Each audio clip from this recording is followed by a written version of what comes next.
Sean todas y todos muy bienvenidos a un nuevo capítulo, el octavo ya, de nuestro podcast Memoria Socialista, 90 años de vida y lucha, un espacio de conversación desde la historia y la memoria sobre el socialismo chileno en estas 9 décadas de vida. Es un espacio que nace desde el programa de Memoria e Historia Socialista del Instituto Igualdad y que cuenta con el apoyo de la Fundación Friedrich Ebert y por supuesto del Partido Socialista. En el capítulo de hoy conversaremos sobre el gobierno popular encabezado por Salvador Allende, su impacto en el escenario internacional, el protagonismo de los sectores populares, las contradicciones al interior de la Unidad Popular y los motivos que desembocaron en el golpe de Estado perpetrado por militares con apoyo de algunos sectores políticos y económicos. Por eso, el día de hoy nos acompañan dos invitados de lujo. Nos acompaña Patricio Quiroga, profesor, autor de libros que seguramente son muy atingentes para este tema. Uno de ellos es La dignidad de América, el retorno histórico a Salvador Allende, y otro de ellos es, compañeros, El GAP, la escolta de Allende. También nos acompaña Luis Garrido, historiador, autor de La vía chilena al socialismo 1970-1973, un itinerario geohistórico de la Unidad Popular en el sistema mundo. Muchas gracias por venir, muchas gracias por acompañarnos en el capítulo de hoy. De nada. Bueno, comencemos rápidamente a conversar. Seguramente no nos va a alcanzar el tiempo, van a ser muchos los temas, pero como lo venimos haciendo en todos nuestros capítulos, me gustaría, Luis, que tú nos pudieras contextualizar un poco en qué momento estamos de la historia mundial, cuáles son los conflictos en los que se inserta el gobierno de la Unidad Popular y rápidamente algunas aproximaciones de cuál es su impacto para las izquierdas del mundo, cuál es su impacto en Occidente, cuál es su impacto para países como Estados Unidos y también para países como Rusia o China, por ejemplo. Ujú. Bueno, mi visión de la Unidad Popular parte básicamente de la teoría del sistema mundo de Immanuel Wallerstein, que fue inaugurada en los 70. Y bueno, mi visión parte también hay que tener una visión de larga duración acerca de la Unidad Popular. No se puede comprender solamente circunscribiéndonos en el periodo gubernamental, o sea, en esos 3 años que gobernó Allende. Por lo tanto, hay que entender el programa económico de la Unidad Popular sobre la base de los ciclos de acumulación global. Y por lo tanto hay que comprenderlo tomando en cuenta las corporaciones transnacionales estadounidenses. O sea, principalmente el programa está pensado en contra de esas instituciones. Pero también, y está pensado también como el reforzamiento del mercado interno, cambiando también la estructura de la demanda dentro de Chile. Y bueno, esa es obviamente la parte básica o inicial del programa, que es lo que planificaron. Pero lo que no se conoce tanto, y es lo que también pude ver en una entrevista de don Patricio Quiroga, es lo de la tercera conferencia de la UNCTAD del 72. Y yo creo que ahí es donde se encuentra la proyección más importante de Allende a nivel internacional, porque no solamente se trató de una conferencia que trataba con temas de subdesarrollo, pobreza, ese tipo de cosas. El tema es que se discutieron temas a propósito de la crisis del dólar del 15 de agosto de 1971, que es justamente lo que estamos hoy en día, todavía, después de 50 años. Y bueno, justamente la Unidad Popular ya en el 71-72 propuso ya la desdolarización del sistema monetario internacional. Y eso encuentro yo, para mí, creo que es el hito más importante de la Unidad Popular en el marco del sistema mundo, porque eso implicaba obviamente no solamente restringir el ámbito de acción de la Reserva Federal y del Fondo Monetario Internacional, pero también contraponerse, si uno lo piensa, al modo de vida estadounidense y también a las políticas imperialistas o la guerra de Vietnam también. O sea, aquí eh, hay hubo mucho en juego, digo yo. No solamente el programa de transformaciones internas, lo que amenazó a Estados Unidos, creo que eso no era tan importante desde este punto de vista, sino que la Unidad Popular incluso amenazó con democratizar y desdolarizar el sistema monetario internacional. Y que hoy en día justamente está en juego con la guerra en Ucrania. Eso está volviendo a la palestra hoy en día. Eso en pocas palabras. Muchas gracias, Luis. Bueno, insertémonos en Chile ya. Salvador Allende llega a La Moneda el 4 de noviembre. Las instalaciones generalmente los gobiernos demoran un poco y el año 71 ya empieza el gobierno en sí, empieza el desafío de gobernar y rápidamente el gobierno se tiene que poner las pilas. Hay una elección parlamentaria en marzo, perdón, una elección municipal en marzo, que le va bastante bien al gobierno.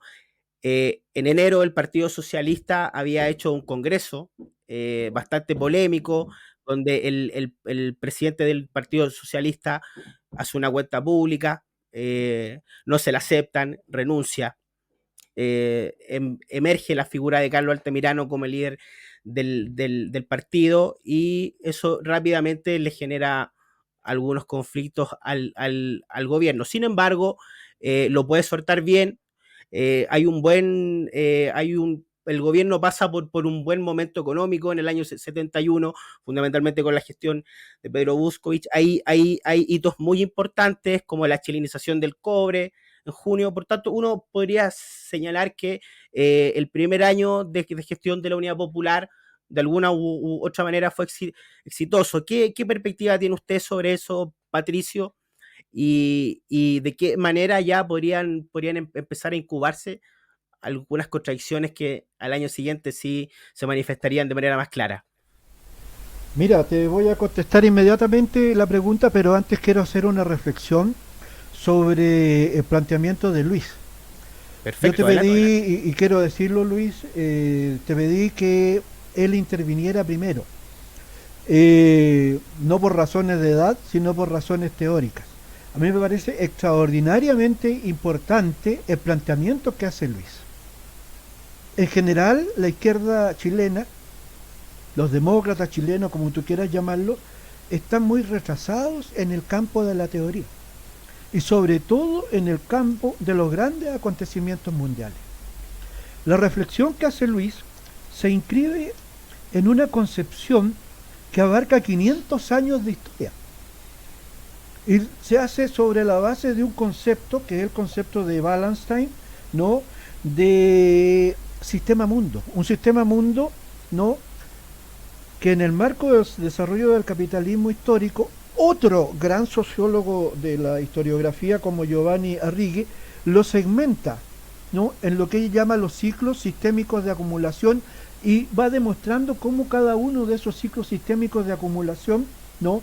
El de Génova, el de Holanda, el de Inglaterra, el de Estados Unidos, van directo después de X años al despeñadero y van demostrando, ¿no? El rol del capital financiero en cada uno de estos momentos. Y aquí es donde yo creo que Luis ha sido extraordinariamente modesto. Esto se cruza con las teorías de Brodel, de los conceptos de larga, corta, mediana duración, toda la visión que tiene Brodel, ¿no? En el Mediterráneo de Felipe II. Entonces, esta no es una mera propuesta teórica.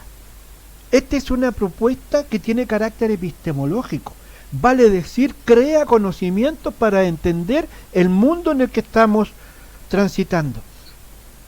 Agreguémosle a esto a Samir Amir, con la teoría de las crisis, que va a señalar que en cada una de estas crisis se nos viene encima lo que llama él la recurrencia a la guerra.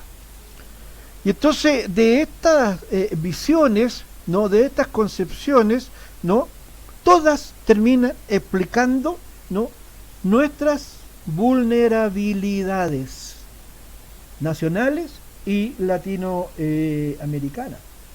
Entonces lo que nos presenta Luis, perdona que te tire tantas flores, ¿no? Es trascendental para entender la historiografía. Mira en lo que estamos hoy día. Mira lo que estamos hoy día. Tenemos una concepción, no me refiero solo al socialismo, me refiero en general a la izquierda. Tenemos una concepción del sistema mundo, tenemos una concepción de la economía mundo, o nuestras concepciones tienen que ver con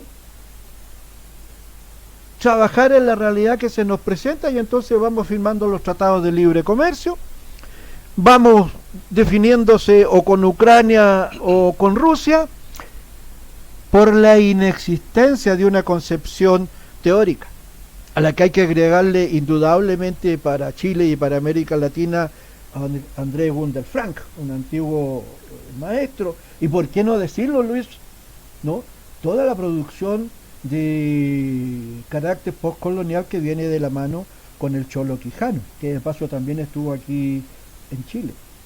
Entonces, con todo respeto, Nicolás, cuando los socialistas hablan de política internacional, tanto de aquel pasado como de hoy día, están hablando desde el partido y no están hablando desde la sociedad en general, del mundo y de América Latina. Y entonces ahí es donde yo diría que hay que ampliar la mirada. Por eso, perdóneme la insolencia, por eso también tendríamos que decir de que también hay 30 años de nulidad teórica. ¿O no? Luis se lo puede responder mejor que yo. ¿Dónde está la producción teórica? No me meto con nadie más, con los puros socialistas ahora. ¿Dónde está la producción teórica de los socialistas? En este campo. Y entonces la producción teórica está viniendo de afuera, está viniendo de Luis y de algunas otras personas que han tomado el reto, ¿no?, de entender esta producción que, insisto, nos entrega un tema de orden epistemológico, vale decir, de construcción de conocimiento. Voy a tu pregunta, un minuto, porque me sobrepasé. No, está bien. Está bien. Abordemos el plano nacional y luego vamos a hacer nuevamente una ronda para ver este ámbito internacional. Hay varios puntos que van a ser interesantes ahí, pero para ir contrastando un poco, me gustaría que pudiésemos abordar el contexto interno y por lo menos el primer año de la gestión. Bien, yo diría que antes del primer año de la gestión hay 2 meses que nos van a mostrar, ¿no?, hacia dónde iba la derecha, hacia dónde iba la extrema derecha, hacia dónde fue la democracia cristiana. Fíjese que aquella tarde del 4 de septiembre, al finalizar, Allende llamó a una magna concentración. Todo el mundo habla de eso, ¿no? Y él dio ahí lo que se llamó como el discurso de la victoria. ¿Por qué? Y aquí viene un elemento que es tremendamente importante, porque ese mismo día rodaron tanques en el centro de Santiago. Ese mismo día el jefe de plaza, Camilo Valenzuela, y los más altos grados de la aviación y carabineros, Hugo Tirado, Joaquín García y Vicente Huerta, conspiraron. Es decir, el primer día de la Unidad Popular ya tenemos una conspiración en marcha. Recién ahora nos podemos meter en lo que tú me pediste, Nicolás, qué es lo que pasa el primer año, ¿no? Pero yo estoy hablando de los 2 primeros meses. Fíjate qué sucede. Aparece el mercado negro. Y el mercado negro específicamente, como tú decías, Luis, del dólar. Un mercado para liquidar esta experiencia. Aparece o se dio a conocer lo que se denominó como la operación Gambito Frey. Es decir, que se votara en el Parlamento por Alessandri, quien inmediatamente renunciaría, y entonces Frey quedaría con camino libre para no una segunda oportunidad presidencial. Frey sabía de esto, ¿no? Por 2 meses se discutió la posibilidad de un pacto de garantías constitucionales. 2 meses se demoraron los demócratas cristianos en darle cartabón de garantía institucional, ¿no?, a la Unidad Popular, que nunca se había insurreccionado. Esta es una izquierda que desde la década del 30 viene funcionando en el borde interno del sistema. Como si fuera poco, se descubrió que un mayor de apellido Marshall, campeón sudamericano de tiro, estoy hablando de los 2 primeros meses, no estaba buscando a Allende para hacerlo objeto de un atentado. Saldívar, gran aliado de los socialistas, el 23 de septiembre dio curso a través de una cuenta de la Hacienda Pública a una corrida bancaria. Mira todo lo que está pasando antes que Allende asuma el poder. El máximo representante de la Bolsa de Valores hizo importantes aportes para trasladar a jóvenes tanto a Bolivia, Brasil y Argentina para estrenarlo en el arte no de lo militar. Apareció una brigada obrero campesina que asoló las principales ciudades de Chile y resulta que eran militantes de la democracia radical. Y todo esto culminó con el asesinato del general Schneider. Estoy hablando de los 2 primeros meses. Y aún así, el primer año del gobierno no fue exitoso. ¿Y por qué fue exitoso? Porque había una estrategia internacional muy clara, había una estrategia en materia económica, que podemos diseñarlo, pero nos quedamos toda la noche aquí.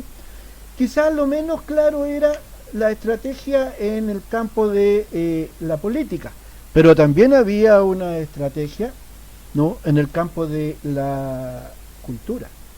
Todo esto permitió, ¿no?, que el primer año pudiésemos denominarlo como el año de la gran ofensiva.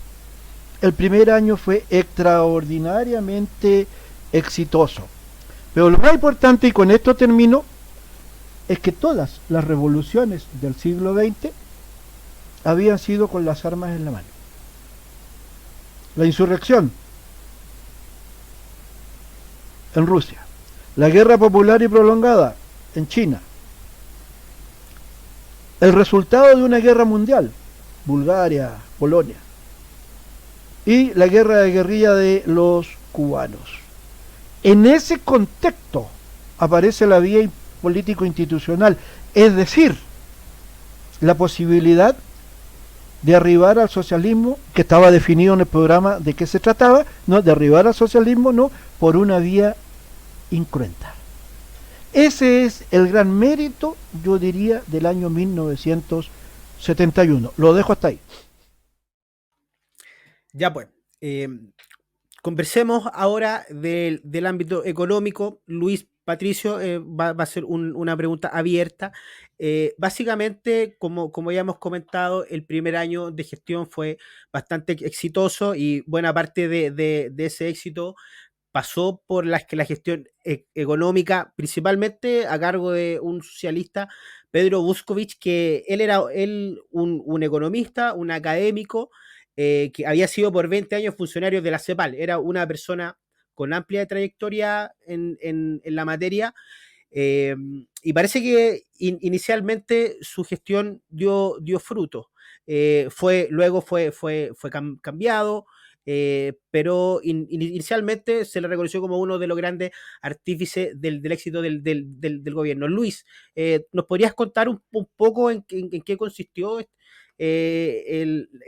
esta gestión y cuál importante era dentro de eso el concepto que tú ya mencionaste un poco, que era el de la planificación? Bueno, lo que veo yo es que era cambiar el motor de acumulación, por decirlo en pocas palabras, lo que pretendía el programa de gobierno. O sea, en vez de depender de las exportaciones al mercado mundial o de depender de insumos del mercado mundial, lo que se buscaba era básicamente que la propia población chilena, a través de sus trabajadores y sectores desposeídos, fueran los que fueran el motor económico. O sea, y eso es de la teoría de la dependencia, básicamente. Si uno piensa en los textos de Rui Mauro Marini, ellos piensan en el fondo que lo que hay que hacer es modificar el espacio de realización del plusvalor. En vez de que se realice a través del mercado exterior, lo que hay que hacer es realizar el plusvalor dentro del mercado interno. Bueno, ¿y eso cómo lo iban a hacer? Precisamente expropiando a las grandes empresas, a los recursos naturales, recursos básicos. O sea, había que tener a las empresas estratégicas bajo control estatal. Y ojo, siempre se piensa de que solamente los recursos naturales o las empresas clave, pero también hay que considerar que también había que estatizar el comercio exterior. Y eso no se explicita mucho tampoco en las discusiones.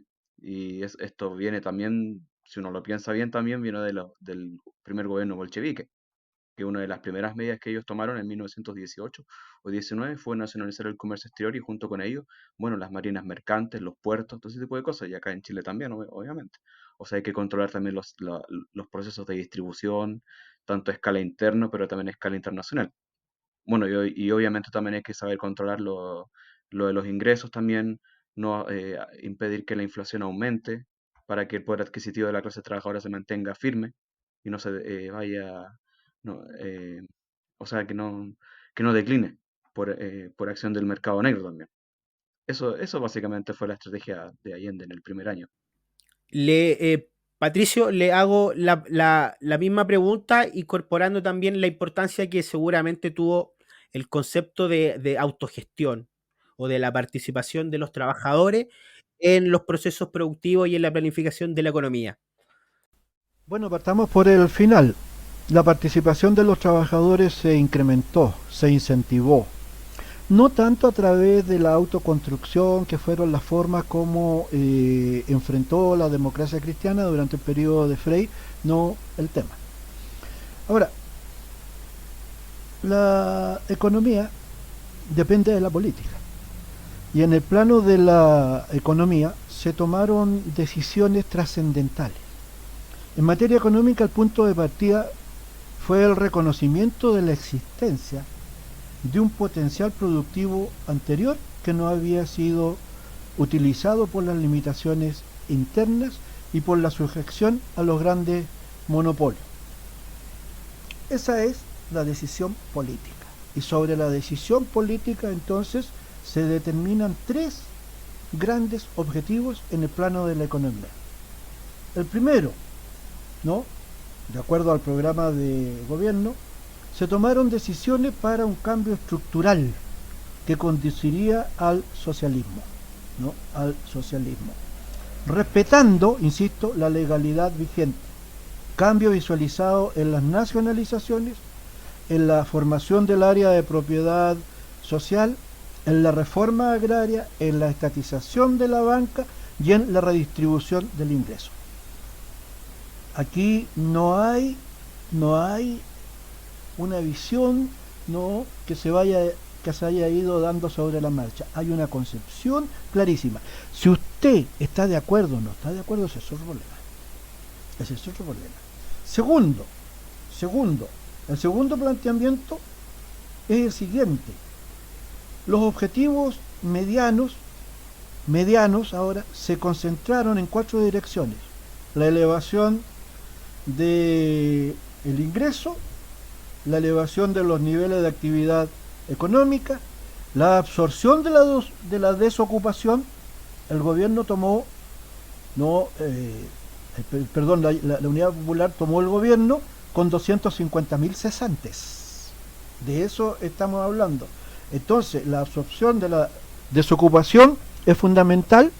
Se plantea también la redistribución del ingreso y la contención de la inflación. Ese fue el punto número 2, de acuerdo a la proyección política. Y en tercer lugar, lo que podríamos llamar como los objetivos de coyuntura fueron aumentar la producción, aumentar la base de apoyo social por la vía de tu pregunta, por la vía, no, de la participación de los trabajadores.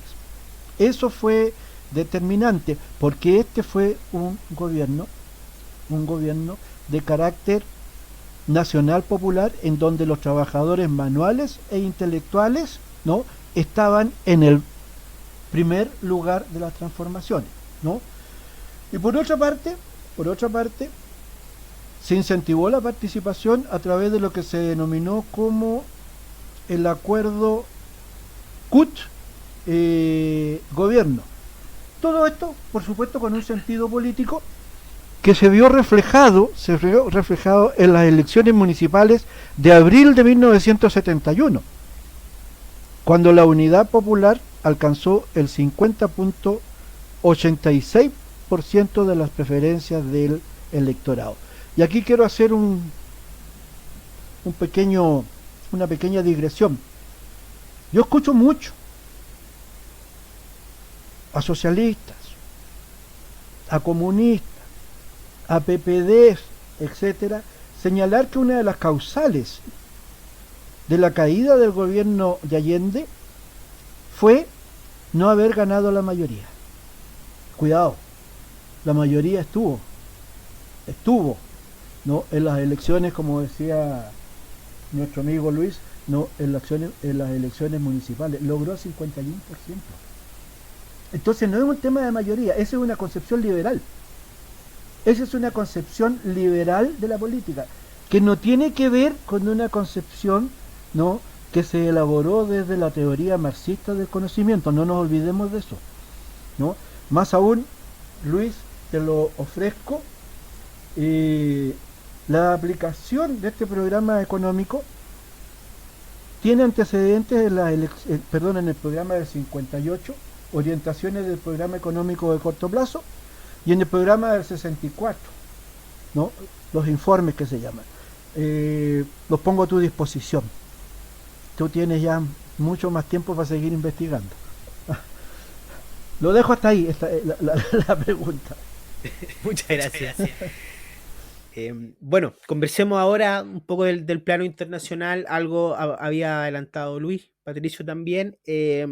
Hay algunos aspectos que seguramente son muy significativos en el ámbito internacional. Bueno, en el año 1971, bajo la gestión de Clodomiro Almeida, por ejemplo, Chile ingresa al movimiento de los países no alienados, algo que el Partido Socialista siempre tuvo vinculación. Fidel Castro visita el país también, una visita muy larga, y esa visita, lo que significaba que el líder de la vía insurreccional visitara el proyecto de la vía democrática, tuvo una significación internacional muy importante también. Y seguramente el hito de la Conferencia de las Naciones Unidas sobre el Comercio y Desarrollo en el Tercer Mundo, conocida como la UNCTAD, en su tercera versión, también es un reflejo del liderazgo que intentaba imponer tanto Salvador Allende como la Unidad Popular en los debates internacionales. No hay que olvidar que Salvador Allende fue uno de los impulsores de esta organización latinoamericana de solidaridad, la OLAS, en donde incluía un abanico bastante amplio de movimientos revolucionarios del continente. Salvador Allende siempre tuvo esa dimensión internacional, siempre tuvo la solidaridad con algunas experiencias del tercer mundo, movimientos descolonizadores, movimiento emancipatorio, la experiencia yugoslava fue muy significativa también, y en ese sentido la Unidad Popular intentó siempre jugar un rol muy importante en el contexto internacional. También en una modalidad de pregunta abierta, Luis, Patricio, me gustaría saber sus impresiones respecto a eso, y también intentar conversar sobre cuáles fueron los principales aliados de la Unidad Popular en el contexto internacional y su relación, por una parte, con Estados Unidos como la gran potencia del capitalismo, pero su relación también con las otras potencias del comunismo, la Unión Soviética y China, fundamentalmente. ¿Puedo Luis, empezar yo? sí, comencemos contigo, Luis, y Sí. luego con Patricio. Ya. Bueno, a mí me sorprendió ubicar, años después de haber escrito el libro, uno de los documentos de la tercera UNCTAD. Me sorprendió encontrar en el documento de Allende, cuando estaba inaugurando la conferencia, me sorprendió unos párrafos muy, muy buenos, que no solamente denunciaba lo típico, el imperialismo, la expoliación de los recursos naturales, las corporaciones transnacionales. No, lo que me sorprendió a mí fue encontrar ahí a un Allende global, por decirlo de alguna manera, en el sentido de que él estaba denunciando no solamente a Estados Unidos, sino que él estaba denunciando también a la Comunidad Económica Europea, de cómo ellos estaban intentando usar el GATT, el Acuerdo General sobre Aranceles y Comercio, como la instancia en donde reformar las relaciones económicas internacionales. Porque, bueno, al mismo tiempo, o un poco después de que Nixon declara la inconvertibilidad del dólar al oro y viceversa, bueno, ese tema fue bastante discutido en el GATT. Entonces, al principio Estados Unidos quería mantenerlo como un asunto comercial. Y Chile de primero dijo que no, eso no es un asunto comercial, no es porque tengas un déficit de cuenta corriente o de balanza comercial, sino que es por déficit de capitales. O sea, Estados Unidos estaba ya viviendo en ese entonces a costa del exterior. Bueno, y aquí es cuando Allende viene a decir también en la conferencia de Naciones Unidas de que el Bretton Woods debería ser también reformado, pero tomando en consideración las naciones del tercer mundo, porque obviamente en la conferencia original de Bretton Woods, por los años 40, durante la Segunda Guerra Mundial, un puñado de países periféricos participó, pero en realidad no tuvieron un papel tan preponderante. Pero Allende, en esta ocasión, y muchos países no del G77, pero también de los países socialistas que no estaban dentro del Fondo Monetario Internacional, quizás vieron la oportunidad también de reformar y democratizar más el sistema. Entonces ellos dijeron que esta es la oportunidad de hacer el Bretton Woods mucho más democrático a nivel internacional. Hay que considerar también el sistema de votaciones, sistema de acciones también dentro de ese organismo, que no promueve obviamente la democracia. Obviamente los países más poderosos son los que deciden qué políticas aplicar. O sea, se necesitaba, para hacer algunas reformas en el Fondo Monetario, el 85% de los miembros que estén de acuerdo. O sea, prácticamente todos los países. Y si querían usar algunos recursos, se necesitaba el 70%. O sea, ¿de qué estamos hablando? En las organizaciones internacionales financieras. Eso para no alargarme mucho. Adelante, Adelante, Patricio. A ver, concuerdo absolutamente con Luis. Ahora, para llegar a esa concordancia, para llegar a lo que él acaba de explicar, tenemos que señalar que hubo claridad en una parte, no, de la política internacional. Si al principio del gobierno no hubiésemos establecido relaciones diplomáticas con los conservadores militares argentinos, con los cuales estaba pendiente todavía el asunto de los islotes en el sur del canal Beagle, no habríamos podido tener relaciones internacionales, no habríamos podido llegar a UNCTAD tercera, no habríamos podido llegar a los planteamientos que se venían haciendo durante las 3 últimas reuniones de los no alineados. Más de 120 países de Asia, África y América Latina que lograron ponerse de acuerdo en una visión, digamos, que venía por lo menos desde el 51 de la conferencia de Bandung y del 55 cuando se establecen las grandes líneas en el momento en que aparece el tercer mundo. Con Bolivia también hubo que ser muy cuidadoso, porque las relaciones con Palacio Quemado eran francamente malas, eran parte del cotidiano, y se estaba en plena discusión sobre el tema de las aguas del río Lauca. Plan Alto en Brasil no ocultó jamás su animadversión hacia el gobierno chileno. Con Perú existía una mejor sintonía, pero se nos venía encima el centenario de la Guerra del Pacífico. Con Perú había una mejor sintonía por el gobierno militar de los peruanos que se inclinó hacia la izquierda. Colombia, Venezuela y Paraguay estaban muy lejos de mostrar algo de simpatía con Chile. Solo la tradicional, llamémoslo, cercanía con Ecuador podía neutralizar un tanto esta ojeriza que se tenía. Por eso que fue muy importante estos acercamientos, así como mantener una política normal de relaciones con Estados Unidos de Norteamérica, en donde a nadie se le ocurrió cortar relaciones en un principio. ¿Qué fue lo que falló aquí? Y aquí sustento una hipótesis que puede ser algo incómoda. Fíjese, la Unidad Popular tiene un diseño en política internacional. Y ese diseño, como dice Luis, brilla hacia el final del gobierno de Allende. ¿Pero qué falló? Los socialistas, por eso que insisto yo en el tema teórico, los socialistas, sus problemas no son orgánicos ni políticos, sus problemas son teóricos. Sus problemas son pensar que la realidad se lee desde el partido hacia afuera y no desde afuera hacia adentro, como lo hace Luis.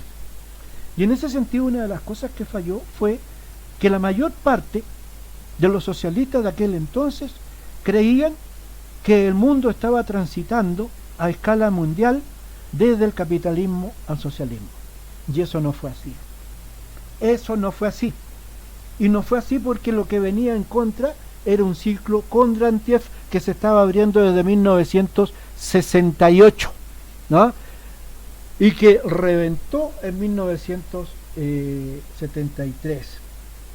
Por eso es que, a mi juicio, también todos los alcances de la política internacional deben ser revisados, deben ser reelaborados, porque falló también la teoría. ¿Y cuál fue la respuesta? Incorporarnos al libre mercado internacional sin tener una postura sobre la bipolaridad, sobre la unipolaridad o sobre la multipolaridad.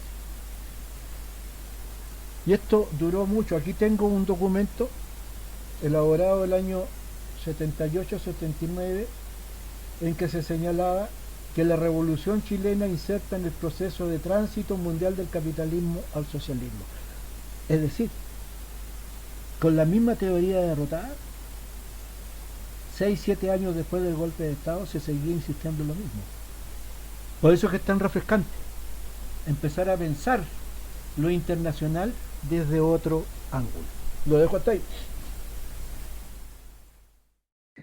Bueno, ingresemos ya al año 72, seguramente cuando ya se empiezan a evidenciar algunas contradicciones ya, los diálogos, las comunicaciones con la democracia cristiana están cada vez más tensas ya, fundamentalmente por algunos aspectos centrales del programa.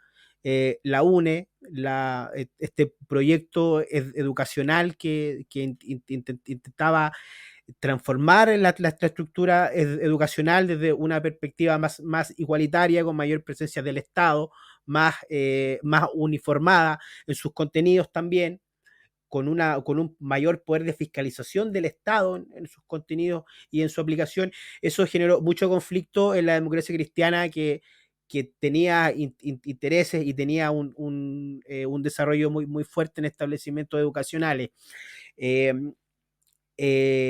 También el paro de camioneros en octubre, seguramente ahí, Luis, tú nos tendrás algo que contar. Es un duro golpe para el gobierno también, y es seguramente uno de los episodios en donde más se nota la mano estadounidense ahí, sobre todo en el financiamiento. La reforma agraria también ya comienza a evidenciar algunas contradicciones, eh, y fundamentalmente la disputa comunista-socialista, ejemplificado en esto del consolidar lo avanzado versus el avanzar sin transar, eh, pasa a ser también un problema, o no sé si un problema, pero un punto de conflicto al interior del gobierno. Bueno, y llegamos al año 73 ya con el país ba- bastante polarizado, y eso yo creo que se grafica muy bien en la crisis de gestión que tiene el Ejecutivo a través de los cambios de gabinete, por ejemplo. Es muy sintomático, por ejemplo, en los ministerios del Interior, que desde el 3 de noviembre del 70 hasta el 22 de enero del 72, Salvador Allende tuvo un ministro del Interior. Y desde el 22 de enero del 72 hasta el 11 de septiembre del 73 tuvo 1, 2, 3, 4, 5, 6, 7, 8, 9 ministros del Interior. Eh, por ejemplo, en economía, Pedro Uskovich estuvo desde el 3 de noviembre del 70 hasta el 17 de junio del 72. Y del 17 de junio del 72 hasta el 11 de septiembre del 73 tuvo 1, 2, 3, 4 ministros de economía, y además cambiando eh, el tono o el estilo de la gestión, de pasar del PC, o sea, del Partido Socialista, con lo que eso implicaba, a darle la gestión de economía a los comunistas, primero con Orlando Milla y luego a José K. de Martori, en un contexto en que la discusión del área de propiedad social era muy importante. Luis, me gustaría comenzar contigo. ¿De qué manera ves tú este periodo ya de crisis en la Unidad Popular, y fundamentalmente desde el ámbito económico, y cómo el Partido Socialista, o sea, perdón, cómo la Unidad Popular intentó solucionar eso y de qué manera ya los intereses internacionales empiezan a pesar sobre el desarrollo y el desenvolvimiento del gobierno.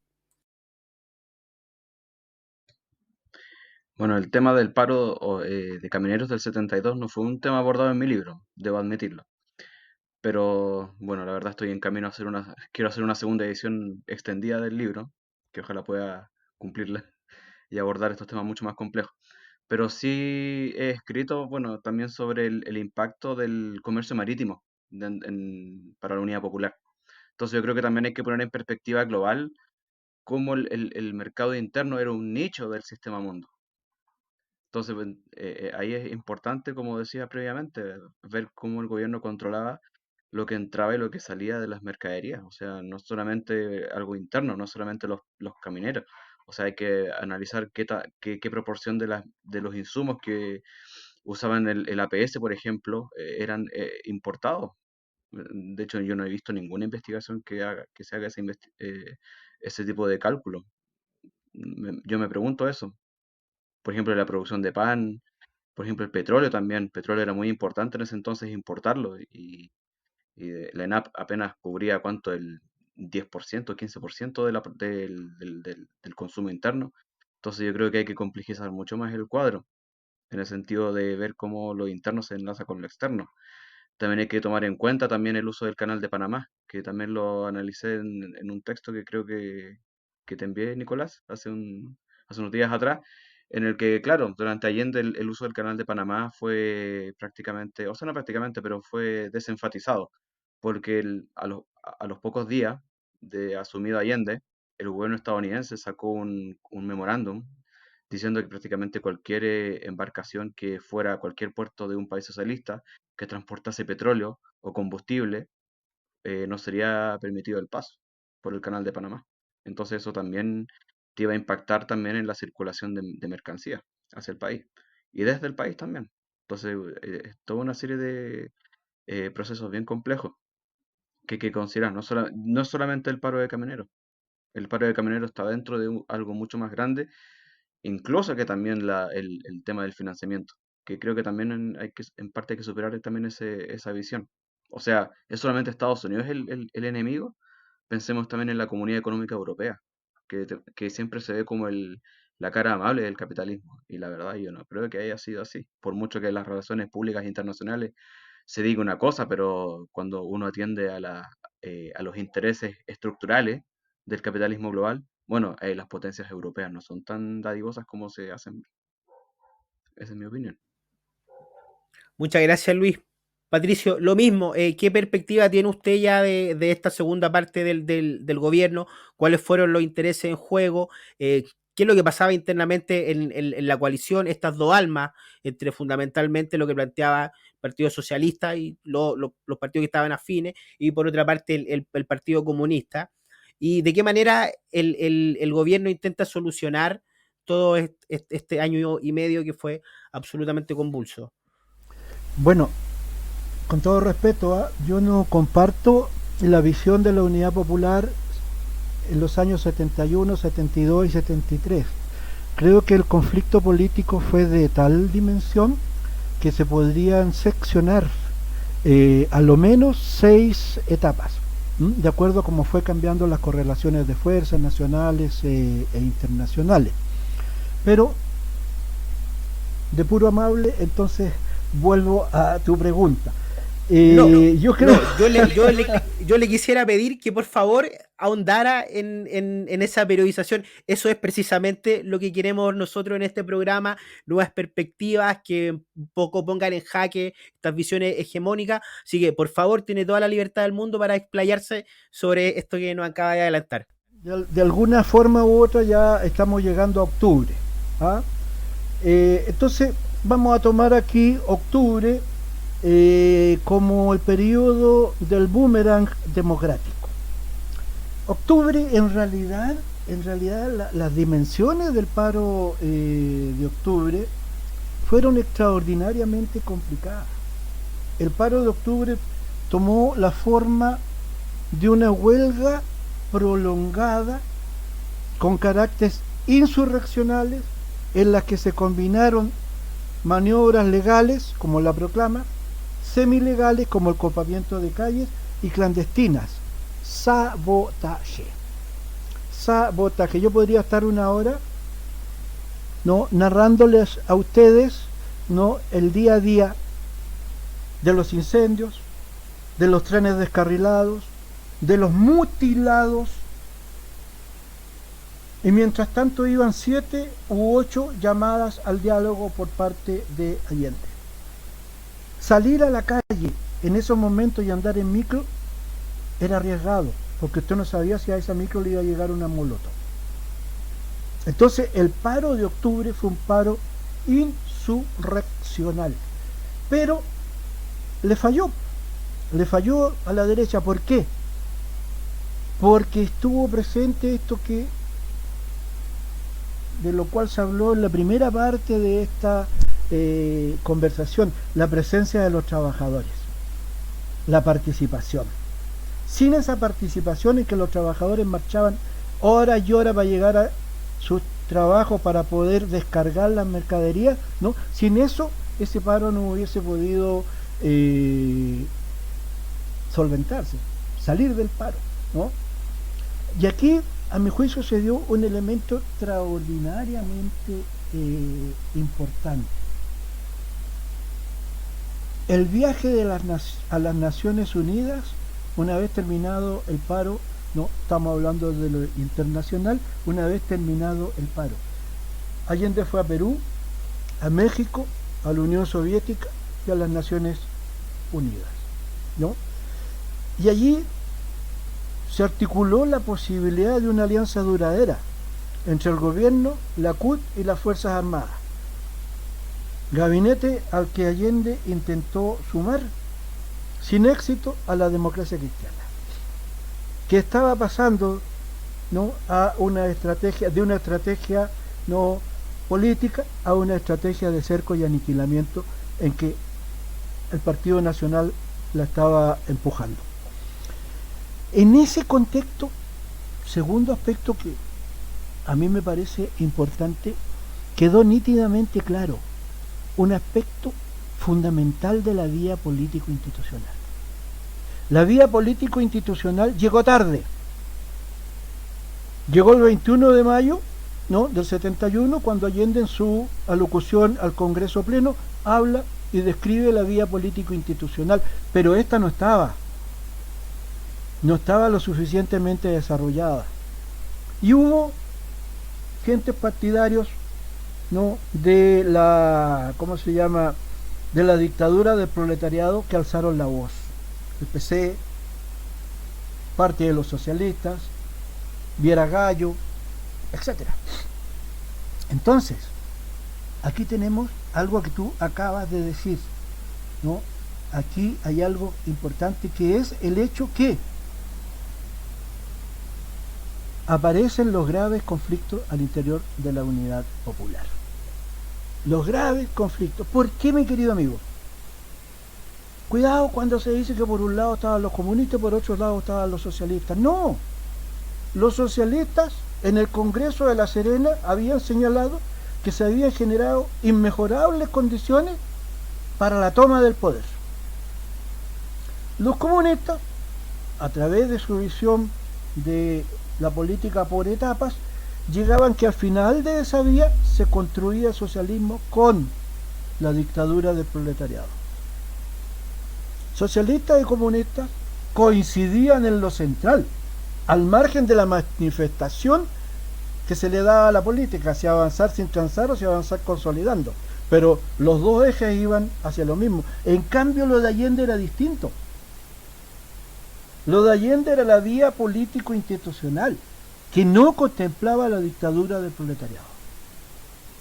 Y en ese contexto se produce algo que ustedes también nombraron, le dieron una vueltecita ahí, y es que la vía político-institucional, en ese momento del paro de octubre, con la participación de los militares, queda absolutamente claro que es viable. Allende no es el que se equivocó. Allende no se equivocó. Miren, el paro de octubre pavimentó el camino para el ingreso de militares constitucionalistas al gobierno. Primero. Segundo, los militares constitucionalistas, en medio del fragor de las disputas, a mediados de principios del 72, se querellaron contra los diarios de derecha y de la democracia cristiana por calumnias. Los militares constitucionalistas ocuparon importantes puestos de Estado, contribuyendo a la estabilización y al desarrollo de una concepción nacional que coincidía con lo popular. Y luego, los militares constitucionalistas, con Prat, Pickering y Sepúlveda a la cabeza, desmantelaron el tanquetazo, que es el punto final de desarrollo, ¿no?, de la estrategia insurreccional, ¿no?, después del paro de octubre. Es el 29 de junio del 73. Estamos ya en el 29 Claro. De junio. Esto, con todo respeto, no fue entendido. Y quienes mejor lo entendieron, perdónenme Luis, me voy a tomar un minuto más, quienes lo entendieron, y con esto se le va a caer el pelo a muchos socialistas, quienes lo entendieron fueron los dos grupos que se habían preparado para la insurrección. Un grupo que eran los helenos, 40 o 50 personas, que levantaron el santuario para la guerrilla boliviana aquí en Chile, bajo conducción, entre otros, de la Tati Allende y con conocimiento de Allende. Ese grupo es el que forma el GAP. Ese grupo es el que le dice a Allende: cuidado, vamos al despeñadero. Hay que elaborar una política militar para este tiempo. Entonces, cuando la vía político-institucional se mostró como una realidad, el conjunto de la izquierda no estuvo en condiciones teóricas de entender la trascendencia, ¿no?, ahora ya no solo de dar curso a una vía político-institucional que había sido realidad, ¿no?, sino ahora de defenderla. Y eso lo demostró el tanquetazo, ¿no?, o el primer ensayo insurreccional. Y a partir de allí yo diría que la Unidad Popular quedó al garete, porque ¿saben ustedes lo que pasó ese día 29 en la pérgola de Tomás Moro, la casa presidencial? Allí hubo voces de dirigentes que le señalaron a Allende que negociara y buscara una salida del país dejando un vicepresidente. Ahí empezó el desmoronamiento, porque cuando una revolución, sea del carácter que sea, no se defiende, pasó lo que pasó, ¿o no? Entonces, por eso mi entusiasmo con una nueva visión de un aspecto, en este caso de la Unidad Popular, que puede llevarnos a una reflexión mucho más profunda, porque en esto, y termino, están al debe los historiadores. Historias sobre la Unidad Popular, ¿cuáles son? Las de Magasich, la tuya, ¿quién más? Y paramos de contar.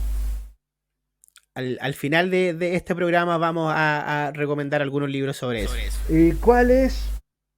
No nos vamos a adelantar todavía. Eso, No, perdón. Al final vamos. Pero también está en duda los partidos, en deuda los partidos de la Unidad Popular. No le han entregado hasta el día de hoy al pueblo de Chile una explicación de la derrota, de lo que sucedió. Y entonces, en forma segmentada, socialistas, comunistas, mapu, sacaron sus análisis. Pero fue el conjunto de ellos lo que llamó al pueblo de Chile a la experiencia de la Unidad Popular. Lo dejo hasta ahí en esta aproximación. Sí. Bueno, estamos llegando ya a la última parte del programa. Me gustaría para eso darle micrófono libre para que puedan reflexionar o mencionar algunos puntos que consideren que no se han tocado y que son muy importantes para entender eso. Y me gustaría empezar por usted, Patricio, porque antes de darle el espacio a las reflexiones finales, me gustaría que nos pudiese contar un poco rápidamente algo que yo considero que es muy importante en el programa de la Unidad Popular, que es la discusión acerca del área de propiedad social y todo lo que eso implicó. Entonces, me gustaría pedirle que comenzara por ahí y luego pudiese dar unas reflexiones finales respecto al proceso o respecto a algún tema que a usted le parezca que sea relevante abordar, y lo mismo para ti, Luis. Bueno, yo creo que en el decurso de la Unidad Popular, muy pronto quedaron claramente establecidas que una cosa eran los programas y otra cosa era la realidad que presentaba Allende con la vía político-institucional. Y entonces la vía político-institucional, que no estaba, vuelvo a señalar, absolutamente desarrollada, se dirige hacia lo institucional y plantea, qué sé yo, una nueva constitución, ¿no? Una cámara unicameral. Ya hemos visto cómo desde el punto de vista de la economía también hay un proyecto clarito, como lo hay en el área de las relaciones internacionales. Más difuso fue el tema del poder y un poco más difuso fue el tema de la política eh, militar. Ahora, han pasado 50 años. Yo por lo menos no tengo resquemores con nadie, ¿no? Los militares pasaron por mi lado, pero pasaron. En algún momento tendrán que entender que también fueron carne de cañón de la derecha. En algún momento tendrán que entender que la ruptura con el pueblo de Chile, con los trabajadores manuales e intelectuales, tiene que cerrarse. Y no en beneficio de la derecha que ha usufructuado, ¿no?, del uniformado. Entonces, esto significa que es muy posible, ¿no?, reelaborar una visión que permita entender que las posibilidades de la vía político-institucional, que no han sido utilizadas en estos últimos 30 años, porque la izquierda se pasó derechamente al liberalismo en lo político y al neoliberalismo en lo económico y a la nada en la creación intelectual, habidas excepciones por supuesto. Entonces, en ese contexto, yo creo que se hace necesaria una reflexión. Y la reflexión es, ¿qué es el allendismo? La vía político-institucional sí puede repensarse. Lo que no se puede repensar es darle forma a una segunda unidad popular, porque los procesos históricos son únicos e irrepetibles. Pero quedan cosas, a mi juicio, que son importantes para repensar el futuro. Y eso yo lo denomino el allendismo. Un proyecto de sociedad, un programa de gobierno, una estrategia, una línea para el periodo, una concepción orgánica del mundo nacional y popular, una ética y una visión latinoamericana, que no tiene por qué reeditar lo que fue anteriormente, pero sí puede pensarse un Chile mejor, sobre todo cuando hemos estado viendo cómo en los últimos años en forma acelerada pasamos de la bipolaridad a la unipolaridad y hoy día a la multipolaridad en un mundo complejo, en un mundo que hay que pensarlo, ¿no?, con mayor calma y tranquilidad, en el cual, como señala Luis, no puede estar exento el tema teórico. Eso por ahora. Muchas gracias, Patricio. Luis, ¿algunas reflexiones finales? Bueno, yo creo que lo que también hay que tomar en cuenta con respecto a la unidad popular es que no es solamente una vía institucional o vía pacífica al socialismo, sino que también hay que tomar en consideración que la unidad popular fue explícitamente una competencia por los recursos. En el fondo ese era en parte uno de los objetivos. O sea, por eso hubo expropiaciones, competencia por los objetivos, alza de salario, que la gente tenga mayores prestaciones sociales a través del Estado. Pero también al mismo tiempo que hay que tomarse muy en serio de que esta competencia por los recursos tiene implicaciones globales. Es como salió un libro publicado hace muy poco que se llama Las guerras comerciales son guerras de clase. Y en el fondo lo de la unidad popular justamente es eso también. Y no solamente por la expropiación del cobre que le afectó a unas corporaciones estadounidenses. No, también esto afectó también al corazón mismo del sistema financiero global. Eso es lo que quiero que quede muy claro. O sea, lo de la Unidad Popular fue una cuestión yo creo que muy grave. Y yo creo que también por eso el golpe militar fue ocasionado en parte por eso. O sea, aquí da lo mismo quién cometió el golpe o no. O sea, si fueron los estadounidenses o si fueron chilenos. Yo creo que esa discusión, en mi perspectiva, como que va a segundo plano, porque no, para mí no es tan importante, tan relevante. Lo relevante es cuál es la funcionalidad del golpe. Y yo creo que lo del el golpe contra Allende, contra la UP, fue justamente para abortar no solamente el proceso de expropiación acá en Chile, sino que también abortar lo que hoy en día se conoce como alterglobalismo, o sea, de conseguir una globalización que sea de otra manera. En el fondo, la Unidad Popular fue un precursor, por decirlo de alguna forma, de las estrategias alterglobalistas, de tener otro tipo de globalización, antes de que fuera formulado el concepto. Puede tomarse desde ese punto de vista, porque hay que tomar en consideración también que la desdolarización, lo que iba a proponer la OP, y lo que no comenté anteriormente, fue sustituir el dólar por un instrumento monetario inspirado en los derechos especiales de giro inventados por el Fondo Monetario Internacional en 1969. O sea, el FMI ya veía que el dólar estadounidense iba a provocar muchos problemas a las balanzas de pago de muchos países.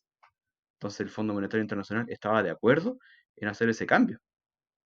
Pero cuando ese tema se politizó en el marco de la tercera UNCTAD, a raíz del quiebre del patrón oro-dólar, entonces los países centrales del sistema mundo no les gustó nada mucho que fuera politizado el tema.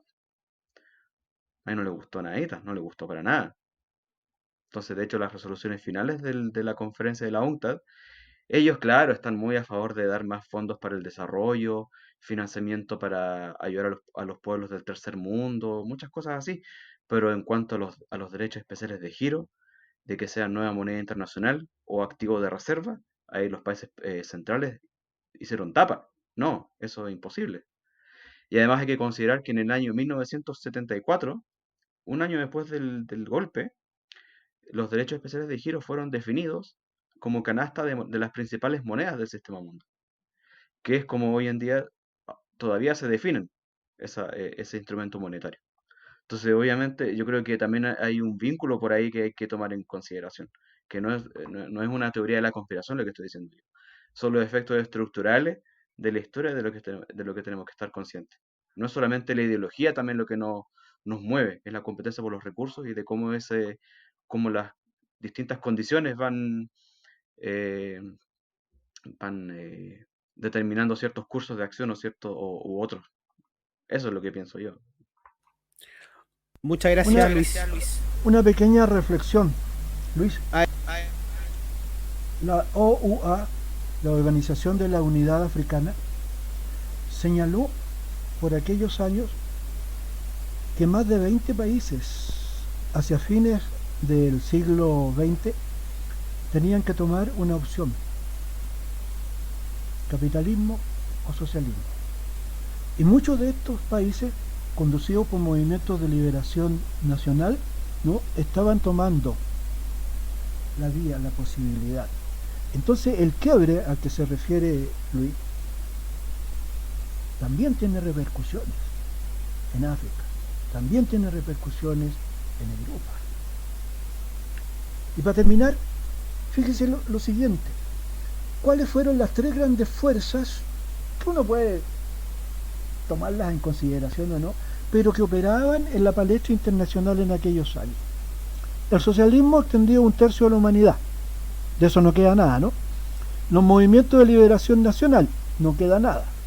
La clase obrera y los trabajadores manuales e intelectuales muy fuertes a nivel mundial. Entonces, absolutamente de acuerdo contigo, Luis. Se intervino, se sacó de la escena histórica a estos 4 o 5 incómodos personajes. Pero además se construyó un mundo nuevo, iniciándose en Chile en 74-75 con la transición al neoliberalismo. Se continúa en Europa con doña Margaret Thatcher, se profundiza con Ronald Reagan. Entonces aquí hay una secuencia. ¿Y dónde quedó el análisis nuestro? Para nosotros todo era fascismo. Pero yo diría, concedamos, el enemigo de la humanidad en ese momento era el fascismo, pero algo más. Era este cambio mundial que se estaba produciendo, ¿no?, desde el neoliberalismo. Y vuelvo a insistir, por eso la importancia de cambiar el enfoque, porque si no ahora nos vamos a quedar abajo de la multipolaridad. ¿O no? Muchas gracias por darme estos minutitos. Quisiera decir una cosa final y nada Muy más, y ya rápidamente. termino. Adelante, rápidamente. ¿Sí? Sí, No, dale. que tomen en consideración que, miren, desde el 2022, el año pasado, no, 2021, Estados Unidos comenzó a legislar acerca de los derechos especiales de giro, que mencioné recientemente. Al principio, quería legislar con el fin de limitar la emisión y distribución de esos derechos especiales de giro en el FMI a países que apoyasen el terrorismo o países que no me acuerdo qué otra categoría más. Y ahora en el 2022 hicieron otro proyecto de legislación con el mismo propósito, pero ahora con nombre y apellido, o sea, en contra de Rusia y Bielorrusia. Y eso ya se promulgó en octubre del 2022. O sea, lo que estamos asistiendo y vamos a asistir quizás próximamente en los próximos años es la politización ya de las relaciones monetarias internacionales. Entonces, esto viene de atrás. O sea, la OPE estuvo desde siempre metido en las corrientes de la historia mundial. Eso es lo que yo quiero que quede claro. No es solamente lo que pasó acá adentro, sino que lo de adentro estuvo vinculado a lo de afuera y viceversa. Eso es lo que quiero dejar en claro. Y lo de Rusia, los BRICS, está muy conectado con esta historia. Muchas gracias, Luis. Nosotros estamos muy conscientes de el alcance y la repercusión internacional y por eso hemos querido relevarlo en este programa. Les quiero dar las gracias a ambos por acompañarnos. Ha sido una conversación muy Igualmente, grata, muy elevada también, muy enriquecedora. Para cerrar, nosotros queremos recomendar algunos libros sobre la Unidad Popular. No son los mejores, no son lo único, no serán los últimos, pero sí seguramente son distintas interpretaciones que nos ayudarán a entender el proceso de distinta manera. El primero es una historia de Sergio Vital que se llama Chile. Lo estoy mostrando ahí, Chile 1970-1973. Es un estudio muy politólogo, muy desde la política pública, muy tecnocrático, por tanto, para el que le interese esa dimensión, puede recurrir a este libro y va a obtener información muy enriquecedora. El otro libro es el libro de Julio Pinto, un historiador el Premio Nacional de Historia. Cuando hicimos historia, la experiencia de la Unidad Popular es una conspiración de varios artículos, una historia social, perspectiva desde abajo, de cómo los sectores populares vivieron la Unidad Popular, cómo se incorporaron y en el fondo rescata esta dimensión festiva y todo el componente carnavalesco y de alegría que impregnó a los sectores populares en este periodo. Y por último, este libro que se llama La Revolución Chilena de Peter Wynne, un historiador norteamericano que además él tuvo la posibilidad de visitar Chile en 1972, por tanto es una mezcla de sus recuerdos con una investigación histórica. Peter Wynne es un intelectual norteamericano muy respetado dentro del pensamiento progresista, así que recomendado también porque es una visión no desde el país, sino desde otro lado y tiene esa frescura también que da la mirada desde afuera. Así que nada, no me queda más que agradecer a los invitados.